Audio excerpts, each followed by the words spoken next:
अगर मैं तुमसे कहूं कि तुम्हारे जीवन का सबसे बड़ा दुख तुम्हारी समस्याएं नहीं हैं, तुम्हारे रिश्ते नहीं हैं, तुम्हारी नौकरी नहीं है, तुम्हारी किस्मत भी नहीं है, बल्कि तुम्हारी इच्छाएं हैं, तो शायद तुम मुझसे सहमत नहीं होगे। क्योंकि बचपन से हमें सिखाया गया है, बड़ा सपना देखो, ज्यादा हासिल करो और आगे बढ़ो। जब यह मिल जाएगा तब तुम खुश हो जाओगे। पूरी दुनिया इच्छाओं के ईंधन पर चलती है, लेकिन अष्टावक्र यहीं आकर पूरी दिशा बदल देते हैं।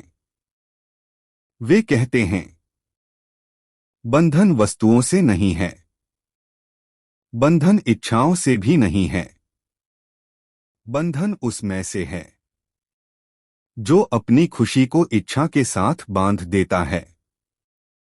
ध्यान से सुनना, क्योंकि आज की बात तुम्हारी सफलता की परिभाषा भी बदल सकती है और तुम्हारे दुख की जड़ भी दिखा सकती है। कल्पना करो, एक व्यक्ति रेगिस्तान में चल रहा है। उसे बहुत प्यास लगी है। दूर उसे चमकता हुआ पानी दिखाई देता है। वह पूरी ताकत से उसकी ओर दौड़ पड़ता है। जितना दौड़ता है, पानी उतना दूर चला जाता है। घंटों बाद वह थककर गिर जाता है और तभी उसे पता चलता है, वह पानी नहीं था, मृगतृष्णा थी। अब सोचो, क्या उसे प्यास ने मारा या उस भ्रम ने कि वहां पानी है? अष्टावक्र कहते हैं, मन भी ऐसी ही मृगतृष्णा बनाता है। वह कहता है, बस यह मिल जाए, फिर सब ठीक हो जाएगा। पहले तुम्हें लगता है, अगर अच्छे नंबर आ जाएं, तो जीवन सफल हो जाएगा। फिर तुम कहते हो, अगर अच्छी नौकरी मिल जाए, तो सब ठीक हो जाएगा।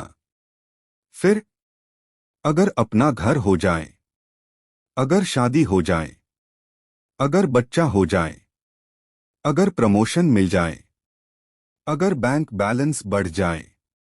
ध्यान से देखना, हर इच्छा पूरी होने के बाद कुछ दिनों की खुशी आती है और फिर मन एक नई इच्छा पैदा कर देता है। क्या तुम्हारे साथ भी ऐसा हुआ है? जिस मोबाइल के लिए तुम महीनों तक उत्साहित थे, आज वह सामान्य लगने लगा।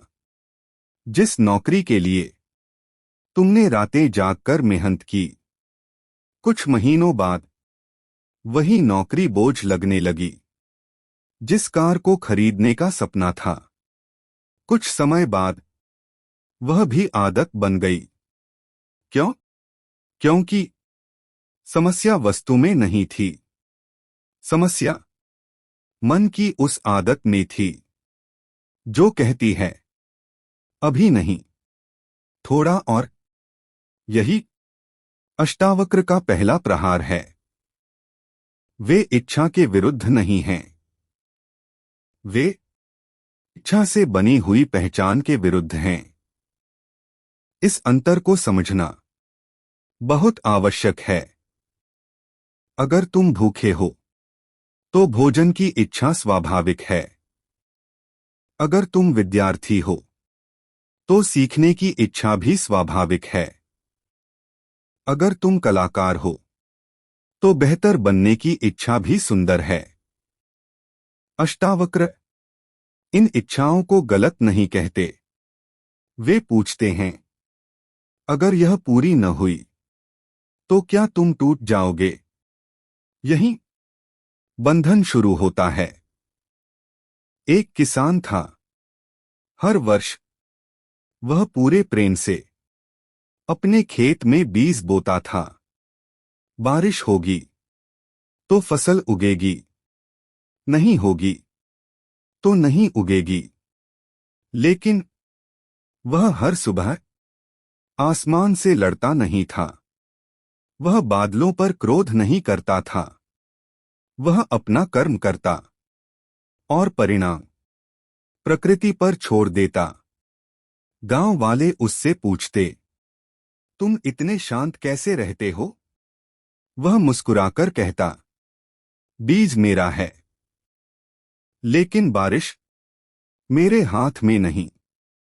यही ज्ञानी का जीवन है।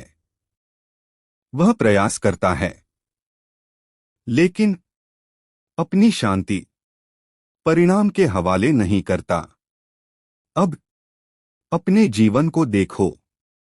तुम्हारे भीतर इस समय सबसे बड़ी इच्छा क्या है? धन, प्रेम, सम्मान, सुरक्षा, सफलता? अब अपने आप से एक और प्रश्न पूछो, अगर यह कभी न मिले तो क्या मैं अधूरा हो जाऊंगा? अगर उत्तर हाँ है तो अष्टावक्र कहते हैं, यही बंधन है, क्योंकि तुमने अपने अस्तित्व को एक भविष्य की घटना से बांध दिया है। मन हमेशा कहता है, जब तब जब मुझे यह मिलेगा तब मैं खुश होऊंगा। जब लोग मुझे समझेंगे तब मैं शांत होऊंगा। जब परिस्थितियां बदलेंगी तब मैं जीना शुरू करूंगा। लेकिन जीवन हमेशा अभी में घट रहा है और मन हमेशा जब में जी रहा है। यही दूरी दुख बन जाती है।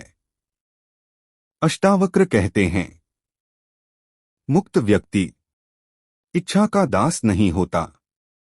इच्छा आती है, वह उसे देखता है। इच्छा चली जाती है, वह उसे जाने देता है। वह इच्छा का उपयोग करता है, लेकिन इच्छा उसे उपयोग नहीं करती। यही स्वतंत्रता है। अब एक बहुत गहरी बात समझो। अष्टावक्र यह नहीं कहते कि इच्छा मत रखो। वे कहते हैं, इच्छा तुम्हें न रखे। दोनों बातों में आसमान और जमीन का अंतर है। एक संगीतकार संगीत इसलिए बजाता है क्योंकि उसका हृदय संगीत से भर गया है। उसे तालियों की आवश्यकता नहीं। उसके लिए संगीत ही आनंद है। दूसरा संगीतकार सिर्फ प्रसिद्धि के लिए बजाता है। जब लोग ताली बजाते हैं वह खुश हो जाता है। जब लोग आलोचना करते हैं वह टूट जाता है। दोनों ने एक ही काम किया, लेकिन एक स्वतंत्र था, दूसरा बंधन में था। यही कर्म और बंधन का अंतर है। बंधन काम में नहीं, बंधन उस उम्मीद में है कि यह काम मुझे पूरा बना देगा। ध्यान देना, मन हमेशा एक सौदा करता है। वह कहता है, मैं आज दुख सह लूंगा, बस भविष्य में सुख मिल जाए। लेकिन क्या भविष्य कभी आता है? जब वह आता है तो उसका नाम आज होता है। और फिर मन एक नया भविष्य बना देता है। यही उसका खेल है। एक बूढ़ा व्यक्ति अपने पोते के साथ पतंग उड़ा रहा था। पोते ने पूछा, दादाजी, पतंग ऊपर कैसे रहती है? दादाजी मुस्कुराए और बोले, धागा उसे रोकता नहीं, उसे दिशा देता है। इच्छाएं भी ऐसी ही होनी चाहिए। वे तुम्हें जीवन की दिशा दें, लेकिन तुम्हारी स्वतंत्रता छीन न लें। आज अगर तुम्हारी कोई इच्छा पूरी हो जाए तो आनंद लो, अगर पूरी न हो तो उससे सीखो। लेकिन दोनों स्थितियों में स्वयं को मत खो देना। यही अष्टावक्र का संदेश है। अब एक बहुत गहरा प्रश्न, क्या तुम्हें सचमुच धन चाहिए या धन से मिलने वाली सुरक्षा? क्या तुम्हें सचमुच प्रसिद्धि चाहिए या स्वीकृति? क्या तुम्हें सचमुच प्रेम चाहिए या अकेलेपन से भागना है? अधिकांश लोग वस्तुओं का पीछा नहीं करते, वे उन भावनाओं का पीछा करते हैं जो उन्हें लगता है इन वस्तुओं से मिलेंगी। अष्टावक्र कहते हैं, जिस दिन तुमने यह देख लिया कि आनंद वस्तु से नहीं तुम्हारी चेतना से उठता है, उसी दिन इच्छा का विष अमृत में बदलने लगता है। एक नदी समुद्र तक पहुंचने के लिए बहती है, लेकिन क्या उसने कभी अपनी धारा से लड़ाई की? नहीं, वह बहती रही। पत्थर आए तो उनके चारों ओर बह गई, पहाड़ आए तो रास्ता बदल लिया, लेकिन रुकना नहीं सीखा। ज्ञानी भी ऐसा ही होता है। उसके जीवन में इच्छाएं आती हैं, लक्ष्य आते हैं, योजनाएं बनती हैं, लेकिन उनमें से कोई भी उसकी शांति की कीमत नहीं बनता। याद रखो, इच्छा जब खेल बन जाए तो जीवन सुंदर हो जाता है, लेकिन जब पहचान बन जाए तो जीवन संघर्ष बन जाता है। आज अगर तुम इस पूरे एपिसोड से केवल एक बात लेकर जाओ तो वह यह हो, जो चीज तुम्हें मिल जाए उसका आनंद लो, जो न मिले उसका शोक मत बनो, क्योंकि तुम्हारा मूल्य तुम्हारी उपलब्धियों से नहीं तुम्हारी चेतना से तय होता है।